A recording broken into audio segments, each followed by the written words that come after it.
Now let's talk about the Lidwoorden.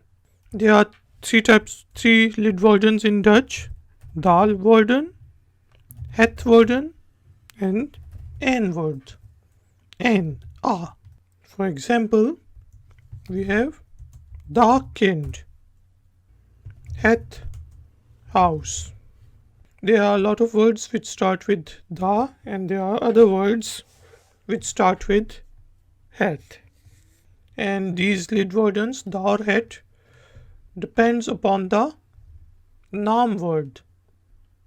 So here, kind and house are the Naamwoorden. An important thing to remember is that with the mere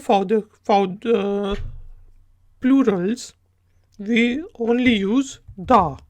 Da kinderen, da housen. So it's easy to use the words in plural form. So we have written that N is also a Lidword and it is equivalent to A in English. A book, a man, an kind, an house, an pard. Pard is horse. The man laced, an book. The man is reading a book.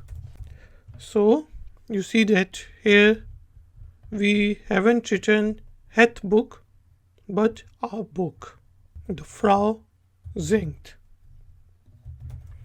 Ein Liedje. The woman is singing a song, a poem.